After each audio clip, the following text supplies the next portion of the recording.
Bunlar nedir?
Hayır, şimdi bu devam etsin bu görüntüler. Bir Coşkun Bey'le bu görüntüler üzerinde konuşmak istiyorum.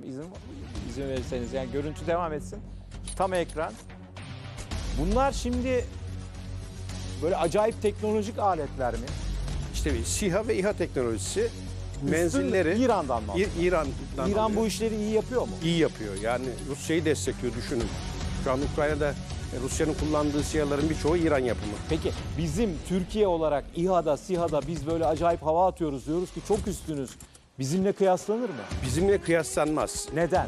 Menzilde, teknolojide, havada kalış süratinde nasıl? Ben de onu merak. Farkımız nedir Ayşe? İşte hayır, menzilde, irtifada, İsabet oranında. Ha, biz daha üstünüz. biz çok daha iyi. Ama peki üstünüz. kendi sınıfında bunlar da Kendi mı? sınıfında da iyi bir teknoloji. Mesela Rusya dediğim gibi Ukrayna'ya bununla baş ediyor. İran'dan alıyor. İran'dan alıyor. Peki bir İran şey bunu soracağım. inkar etse de Hizbullah bunları İran'dan alıp kullanıyor. Bunların kullanımı zor mudur? Şöyle personel yetiştirirseniz zor değil. Komuta aracı var, işte bir radarı var ve bir de işte bu füzelerin bulunduğu fırlatıcı rampalar var. Peki bu fotoğraflardan, bu görüntülerden biz ne anlıyoruz? Yani Hizbullah diyor ki ben bu teknolojiye sahibim, eğitimim de var. Ben bunları gerektiğinde yerinde kullanacağım diyor. Peki İsrail bu kadar istihbaratı güçlü, sağa solu gümbür gümbür bombalıyor. Hizbullah'ın elindeki bu dronların nerede olduğunu bulup bombalayamıyor mu? Şöyle tünel sistemi Hizbullah'ta da var Ahmet Bey. Lübnan'ın güneyinden ta o Beyrut Dahiye'ye kadar zaten İsrail'in de iddiası o sığınak delici bombaları, o kraterleri bunun Peki, için oluşturuyor. şu ana kadar bulamadı mı bunları? Lübnan'ın güneyinde İsrail'in iddiası birçok işte füze rampası, ondan sonra depoları, karargahları vuruldu diyor. Ama tamamı Bak, mı adamlar derseniz... hava atıyorlar, bunu yayınlıyorlar. Az önce yayınlıyorlar. yayınladılar. Ben zaten tamamı vurulmadığı kanaatindeyim. Yapılan saldırılar da bunu gösteriyor zaten. Ama Ben şu da var. Bugün Amerikalı bir generalin bir açıklaması yayınlandı. Belki görmüşsünüzdür. Diyor ki bu SİHA ve drone teknolojisi o kadar ilerledi ki eskiden biz karada hiç yukarı bakmadan rahatça yürürdük. Artık diyor biz de güvende değiliz diyor. Yani bu yeni nesil Bunu bir kim savaş... diyor, pardon? Amerikalı özel kuvvetlerden General Richard Clark diye bir adam söylüyor bunu. şu an bütün dünya Şeyi de buna var, yöneldi. konuşması da var. Şimdi şu, dünyada hani savaş konsepti değiştiriyorlar ya Ahmet Bey. Hakikaten değişti. Yani 20 yıl öncenin savaş konsepti yok. Ya bunlarla baş edemiyorsun bunlarla. Bu drone, SİHA teknolojisi. Peki şimdi tekrar başa dönüyoruz. Dün geceki saldırıdan sonra İsrail öfkeli mi, morali bozuk mu, karizmasının çizildiğini düşünüyor mu? Oturup bu konuyu tartışıyorlar mı, ele alıyorlar mı? Emrah.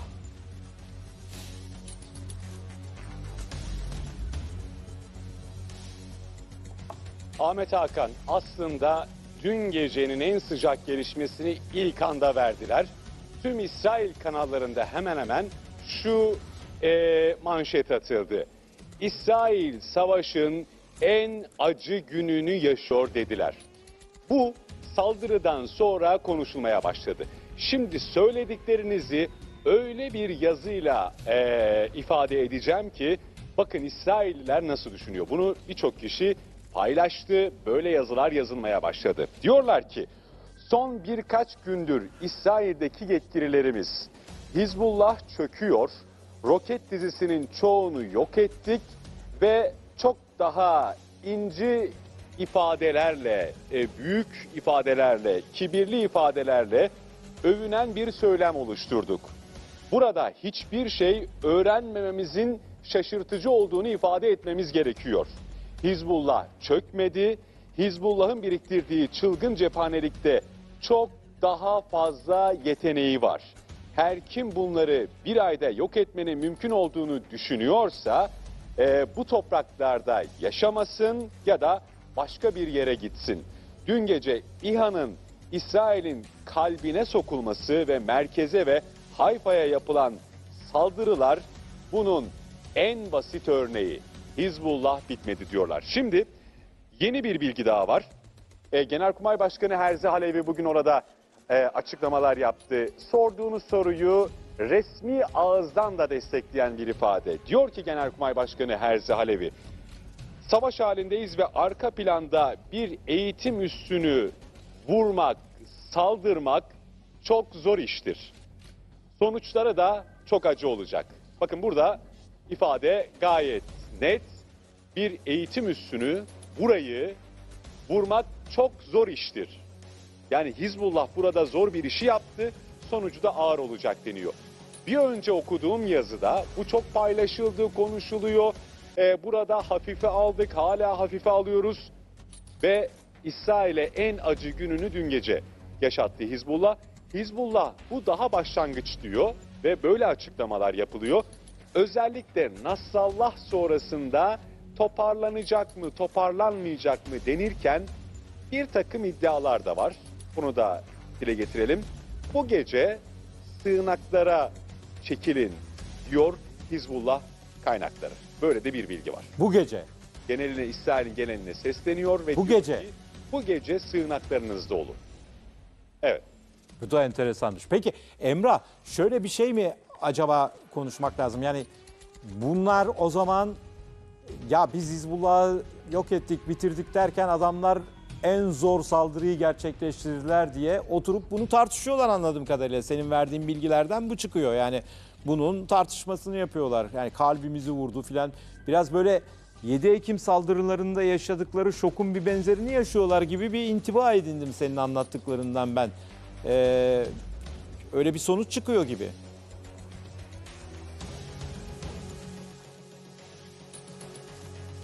Ahmet Hakan öyle ki bakın daha önce bir yayın yasağı gelmemişti. Yani ya şahit olmadık. Dün akşam birden bir yayın yasağı ortaya çıktı ve çok önemli bir üstün hedef alınması bir şok etkisi yarattı. Hala detaylarını araştırıyoruz diyorlar ve o alarm sisteminin devreye girmemesini de İsrailli yazarlar, çizerler, akademisyenler konuşmaya başladılar. Burada yaşayanlar da nasıl oluyor da bu alarm sistemi devreye girmez? Orada ölen askerlerin aileleri de bunu sorgulamaya başlamış durumda. Az önce siz yayın akışında belki dikkat etmediniz ama ben tekrar ifade etmekte fayda buluyorum. Bugün Benjamin Netanyahu o üssü ziyaret ederken sirenler çalıyor ve bir sığınağa doğru harekete geçtiği söyleniyor. Yani sirenler dün orada çalmamıştı, bugün çaldı. Ama dün neden çalmadı? Ha, bunu konuşuyorlar. Peki şöyle bir şey var mı? Hani ya böyle bir Beyrut'a daha ağır bir saldırı gerekçesi oluşsun diye bunu böyle yapay bir şekilde yapmış olabilirler mi? Sen bölgedesin. Bu arada Hariri Havalimanı'na da uçaklar iniyor kalkıyor. Evet. Evet, senin böyle bir izlenimin var mı yani, böyle bir şey diyebilir misin? Çünkü işte yayın yasağı koymadılar diye burada stüdyodaki konuklarımız belirttiler.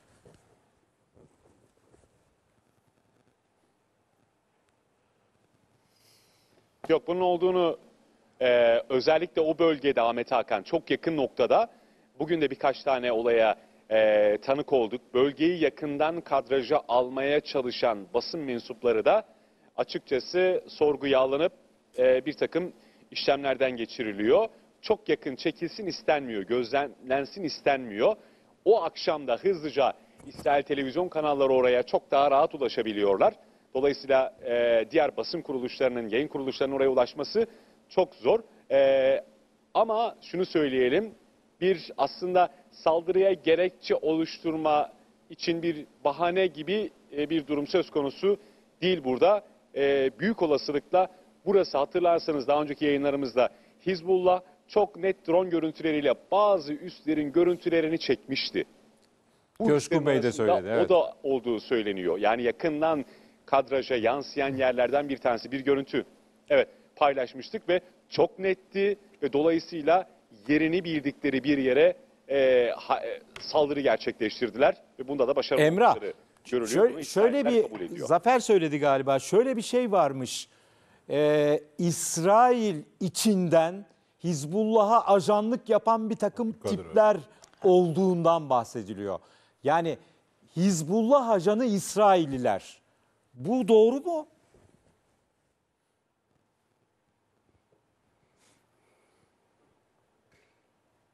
Evet Ahmet Hakan, bu bilgi de var elimizde. Bunların sayısıyla alakalı 2 kişi diye bir bilgi edinebildim. Şu anda onlar güvenlik güçlerinin elinde ve sorguda bilgisi var ve bu saldırıda aktif rol alabilecekleri değerlendiriliyor. Dolayısıyla uzun bir aradan sonra ilk defa böyle bir şeyle karşı karşıya kalıyorlar. Burada Hizbullah'ın da saha ajanlarını devreye soktuğu, aslında bir nevi İsrail'in Lübnan'da gerçekleştirdiği, Hizbullah'a karşı yaptığı taktiğin bir benzerini gerçekleştiriyor ve saha ajanları aracılığıyla bu sansasyonel saldırıları gerçekleştiriyor. Şu an onlarla ilgili de sorgu işlemi devam ediyor. Coşkun Bey, saha ajanlarına ihtiyaç var mı böyle bir saldırı için?